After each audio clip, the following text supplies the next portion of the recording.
말씀 보겠습니다. 이사야 34장 1절에서 17절까지의 말씀입니다. 이사야 34장 1절에서 17절까지 우리 한 절씩 교독하며 말씀을 보겠습니다.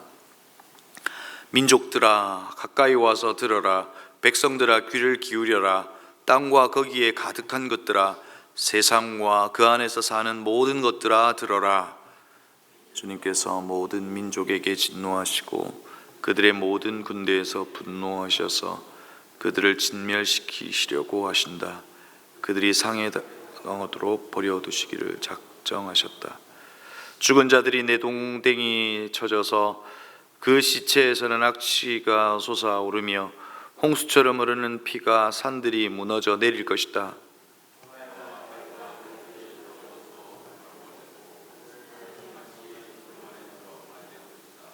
포도나무의 잎이 말라 떨어지듯이, 무화과나무의 잎이 말라 떨어지듯이 하늘에 있는 별들이 떨어질 것이다. 나의 칼이 하늘에서 흡족하게 마셨으니 그 칼이 이제 에돔을 칠 것이다. 내가 나의 칼에게 에돔을 심판하여 진멸시키라고 명하였다. 재물을 잡는 주님의 칼이 어린 양과 염소의 피에 흥건히 젖고 양의 공팟에서 나오는 기름이 그 칼에 엉겨붙듯이 주님의 칼이 그들의 피에 흥건히 젖고 그 기름이 주님께서 보스라에서 그 백성을 희생제물로 잡으시고 에돔 땅에서 그 백성을 크게 사륙하실 것이다. 백성이 들소처럼 쓰러질 것이다. 송아지와 황소처럼 쓰러질 것이다.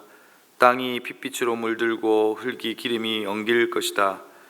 이때가 바로 주님에게 복수하시는 날이니 시온을 구하여 주시고 대적을 파멸시키시는 해, 보상하여 주시는 해이다.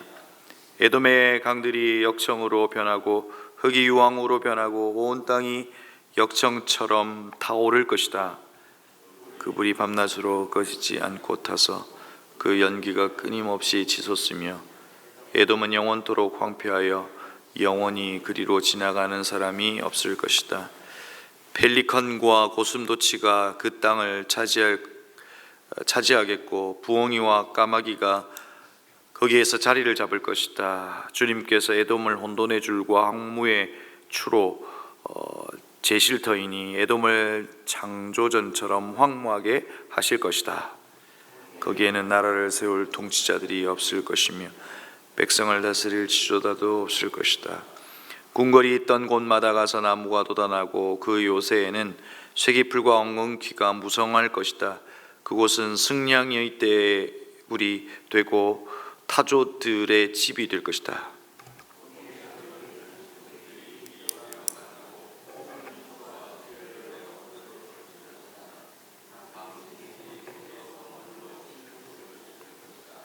부엉이가 집을 만들어 거기에 깃들고 그 알을 낳아가서 제 몸으로 그늘을 만들고 덮을 것이다.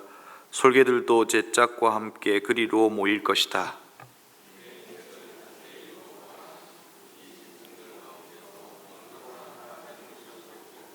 하나 짝이 없는 짐승은 없을 것이다. 주님께서 친히 입을 열어 그렇게 되라고 명하셨고 주님의 영이 친히 그 짐승들을 모으실 것이기 때문이다. 함께 읽겠습니다. 주님께서 친히 그 짐승들에게 땅을 나누어 주시고 손수줄을 서 그렇게 나누어 주실 것이다. 그 짐승들이 영원히 그 땅을 차지할 것이며 세세토록 거기에서 살 것이다. 아멘. 계속해서 이제 하나님의 때, 오늘 그 본문 말씀 가운데 8절에서는 복수하시는 날이라고 표현하고 있습니다. 여러분에 한번 묻고 싶은데, 여러분에게도 혹시 생에 꼭 복수하고 싶은 부분이 있느냐 하는 것입니다. 혹시 복수가 아니더라도 진리 혹은 선이 내 삶에 이겨내고 이 악은 정말 심판을 받는 어떤 그런 것을 생각해 보셨느냐 하는 것이죠. 저는 이제 요즘 젊은 세대를 보면서 그런 생각을 해요.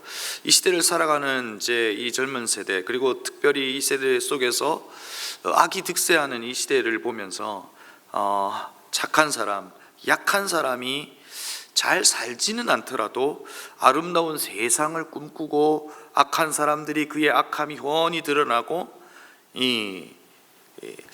그들의 선과 착함이 이겼으면 좋겠다 하는 생각을 하게 되죠.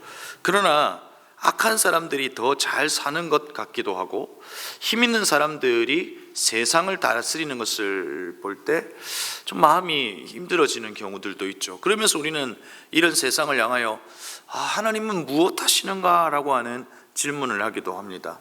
여러분, 이사야의 말씀이 있는 시대로 다시금 돌아가 이스라엘 백성들의 입장에서 당시의 입장에서 생각해 보면 어떨까요? 대국들이 이스라엘을 위협하고 늘 불안 속에 살아야 하는 이들에게 하나님은 무엇 하시는가 라고 생각하지 않았을까요? 물론 그들에게 벌어진 일들이 그들이 하나님의 말씀을 듣지 않고 자신이 주인이 되고 우상을 숭배한 부분이 분명히 있지만 아마도 그들에게도 하나님은 왜 침묵하고 계시는가 라고 하는 그 질문들이 있었을 겁니다. 여러분, 우리도 마찬가지 아닙니까? 우리의 삶에 하나님에 대한 부르짖음도 있고 그 하나님에 대한 기대도 있지만 하나님은 침묵하시는 것과 같고 또 하나님은 역사하지 않는 것 같다라고 하는 생각이 들 때가 있다는 겁니다. 하나님은 일하시지 않는 것일까요? 여러분, 우리가 이해해야 할 부분이 분명히 있는 것 같습니다. 하나님은 역사의 수레바퀴를 움직이고 계신다 하는 것입니다. 하나님은 역사 속에 감추어져서 숨어 계시는 분이 아니라 분명 역사의 수레바퀴를 움직이고 계신다는 거예요. 여러분, 이런 말이 있습니다. 우리 없이 세상을 만드신 하나님은 우리와 함께 세상을 아름답게 만드시기를 원하신다. 여러분, 이 말의 의미가 무엇입니까? 창조주는 이 땅을 다스리고 보존하셔야 될 창조주의 의무가 있습니다. 하나님은 이 역사 속에서 일어난 수많은 일들을 다스려야 하고 그리고 주께서 만드신 것을 보존하시는 의무가 분명히 있다는 겁니다. 그러나 그 일들은 누구와 함께 하냐는 거예요. 바로 하나님의 사람들입니다. 선을 품고 살아가는 하나님의 사람들과 함께 그 일을 함께 하시기를 원하신다는 거예요. 다시 말해 악을 심판하는 방식으로 하나님은 하나님의 공의와 하나님의 성품과 정의를 드러내시기도 하시지만 하나님의 사람들로 하여금 하나님을 선이라고 생각하는 하나님의 사람들로 하여금 선을 드러내시는 방식으로 이 역사를 움직여 가시고 바꿔 가시고 하시는 것들이 분명히 있다는 거예요. 그러나 여러분, 우리의 기대는 어떤 기대가 있습니까? 하나님은 기계적 하나님이 되었으면 좋겠다는 생각이 듭니다. 어떤 말의 의미입니까? 하나님께서 구하면 즉시 그 일들이 일어났으면 좋겠다는 거예요. 하나님께서 악을 심판해 주십시오 하면 즉시 그 심판의 일들이 일어났으면 좋겠다라고 하는 그 기계적 하나님에 대한 기대 또한 우리 안에 있는 것도 분명합니다. 그러나 하나님의 일하심의 방식은 그렇지 않더라 는 것입니다. 우리가 이 이사야의 역사 속에서 깨닫는 것은 또한 무엇입니까? 하나님은 이 보이지 않는 하나님의 걸음의 속도에서 일하신다는 거예요. 그러니까 하나님께서 일하시는 이 걸음의 속도와 우리가 생각하는 그 속도가 분명히 다르다는 겁니다. 다르기 때문에 하나님은 왜 침묵하시는가 우리는 말할 수 있다는 거예요. 하나님은 끊임없이 하나님의 보폭으로 일하고 계심에도 불구하고 우리는 그 속도에 우리의 마음이 맞지 않기에 하나님이 마치 침묵하시는 것처럼 느껴지기도 한다는 거예요. 당시 이스라엘도 그와 같았을 거라는 거예요. 그러나 열방에 대한 심판을 이야기하고 있지만 사실 그 당대에 즉각 그 일이 이루어지지 않았죠. 그러나 이 예언은 언제 이루어져요? 결국 이루어져요. 이 예언은 결국 결실이 되고 이 역사 속에서 볼 때 오늘 말씀하시는 이 예언은 한 250년 이후에 이 대국들이 무너지는 것을 볼 때 이 예언이 성취되는 것을 우리는 알게 되죠. 하나님의 일하심의 속도와 우리가 생각하는 속도가 분명히 다르다는 거야. 다르다는 것입니다. 그럼에도 불구하고 하나님은 침묵하지도 그리고 그냥 계시지도 않고 하나님은 하나님의 방식으로 일하고 계신다는 거예요. 우리가 믿는 하나님이 이와 같은 하나님이시다는 거예요. 그럼 하나님에 대한 우리의 인식은 어떠해야 하느냐 하는 거예요. 하나님의 생각과 우리의 생각은 분명히 다르다는 거예요. 이 인식이 분명히 있어야 된다는 것이죠. 욥이 자신의 고통 가운데 하나님께 질문하죠. 하나님께 질문하고 또 하나님은 그 욥에게 대답하시죠. 그리고 또 욥에게 질문도 하시죠. 욥기 38장 27절에서 욥에게 이렇게 질문하죠. 황무하고 황폐한 토지를 흡족하게 하여 연한 풀이 돋아나게 하였으나 비의 아비가 있느냐? 이슬방울을 누가 낳았느냐라고 질문하죠. 이 세상에 벌어지는 이 있음이라고 하는 하나님께서 존재했던 그 모든 일들에게 일어나는 그 일들에 대하여 네가 한 일이 있느냐 하는 거예요. 그 일들은 도대체 누가 그 일들을 움직여가고 계시냐라고 묻고 있는 거죠. 이 질문에 욥은 답을 하지 못하죠. 왜냐하면 세상에 존재하는 것 가운데 자신이 한 것이 사실상 없다는 것을 알게 되기 때문에 그래요. 하나님의 생각과 자신의 생각이 분명히 다르다는 것을 알게 되죠. 그러면서 하나님께 욥은 회개하는 것을 보게 됩니다. 오늘 말씀 가운데도 하나님의 심판을 이야기하면서 4절 이후에 보면 해와 달과 별들이 떨어지고 가루가 되고 라고 하는 것을 이제 이야기하고 계세요. 가만히 생각해 보면 어떻습니까? 하나님께서 존재케 하셨던 것 가운데 하나만 사라져도 우리는 생존할 수 있느냐 하는 거예요. 하나님께서 만드신 것 가운데 이 모든 것이 마치 우리의 것처럼 생각하고 살아가지만 하나님께서 존재케 하셨던 것에 하나만 사라져도 우리는 살 수 있는 존재가 아니라는 거예요. 물이 사라져도, 해가 사라져도, 별이 사라져도, 공기 하나만 사라져도 우리는 아무것도 할 수 있는 존재가 아니라는 거예요. 그런데 우리는 그 하나님의 생각을 헤아리지 못한 채 왜 하나님은 침묵하십니까? 하나님은 살아계십니까? 라고 반문하고 살아가더라는 거예요. 하나님의 생각과 우리의 생각은 분명히 다르다 하는 거예요. 그러나 여러분, 하나님의 결론은 무엇이에요? 하나님의 성품을 드러내시더라는 거예요. 모든 우리에게 일어나는 수많은 일들 속에서 합력하여 선을 이루시는 분이 하나님이시다 하는 거예요. 그리고 하나님은 공의롭고 정의로우신 분이시기에 그 공의와 정의가 심판이라고 하는 형식으로 드러내신다는 거예요. 이 두 가지가 우리의 인생에게 분명히 있다 하는 것이에요. 하나님은 오늘 말씀 가운데 에돔을 심판하시겠다라고 말씀하셨어요. 오늘 말씀이 바로 에돔의 심판이 기록되어 있는 말씀이죠. 여러분, 에돔은 어떤 나라입니까? 에돔 족속은 이스라엘의 형인 에서의 후손들이죠. 하나님께서 바로 이 에서의 후손인 이 에돔 족속을 심판하시겠다라고 17절까지 말씀하고 계세요.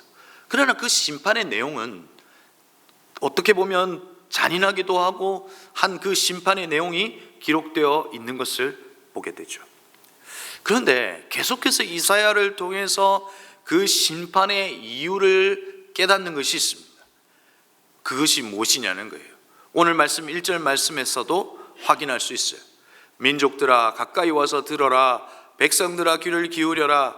땅과 거기에 가득한 들아 세상과 그 안에서 사는 모든 것들아 들어라 라고 되어 있어요. 여러분, 하나님께서 이사야를 통해서 수많은 심판에 대한 이야기를 하지만 그 심판의 이유가 무엇이냐는 거예요. 듣지 않았다는 거예요. 기억하지 않았고 듣지 않았다는 거예요. 여러분, 가끔 우리에게 벌어지는 뜻밖의 일들이 있죠. 그 뜻밖의 일은 왜 하나님이 이 일을 주셨습니까? 라고 말하기도 하지만 그 뜻밖의 일은 하나님께서 말씀하시기 위하여 초대하는 자리일 수도 있다는 거예요. 듣지 아니하고 살아가는 우리의 인생 앞에 하나님께서 하실 말이 있을 수 있다는 거예요. 그래서 그 사건의 크기보다 하나님께서 자신을 계시하시고 알게 하시는 것이 더 클 수 있다는 거예요. 우리는 그것을 이해하지 못한 채 벌어지는 사건과 사람들의 문제 앞에서만 요동하더라는 거예요. 아니에요.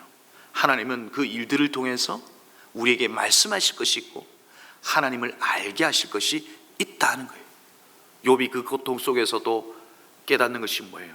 아, 하나님이 이런 분이시군요 라고 하는 것을 알게 되었다는 거예요. 사랑하는 성도 여러분, 오늘 우리의 삶에 벌어지는 많은 일들도 듣지 아니하기 때문 아닐까요? 우리의 삶의 열심으로, 우리의 삶의 속도로 달려가고 있는 거예요. 하나님의 그 속도와 보폭에 발을 맞추어 걸어가야 함에도 불구하고, 하나님의 시선과 눈을 맞추어 걸어가야 함에도 불구하고, 하나님께서 우리에게 말씀해 주시는 그 하나님의 음성을 따라 살아가야 함에도 불구하고, 우리는 듣지 않고 눈을 감고 우리의 속도로 열심히 달려가다라는 거예요. 멈추라는 거예요. 오늘 이것이 이사야를 통해서 알게 되더라 하는 거죠. 그러면서 2절에서는 심판에 대한 이야기를 하시죠. 주님께서 모든 민족에게 진노하시고 그들의 모든 군대에게 분노하셔서 그들을 진멸시키시려고 하신다. 그들이 살해당하도록 버려두시기로 작정하셨다. 여러분, 하나님께서 살해하시고 심판하시는 공포의 하나님이 아니라, 하나님은 하나님의 성품인 공의와 정의를 드러내시는 것이죠. 그러면서 악은 악하다라고 하는 것을 심판의 방식으로 드러내시더라는 거예요. 여러분, 우리는 여기에서 알 수 있는 것이 무엇입니까?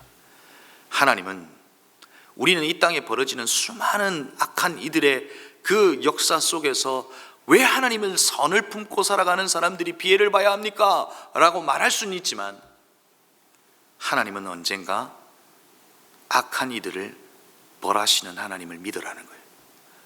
우리는 이때였으면 좋겠습니다라고 하는 마음이 있을지 모르지만, 하나님은 하나님의 때에 공의와 정의를 드러내시고 악한 이들을 벌하시는 하나님도 우리의 하나님이시더라는 거예요.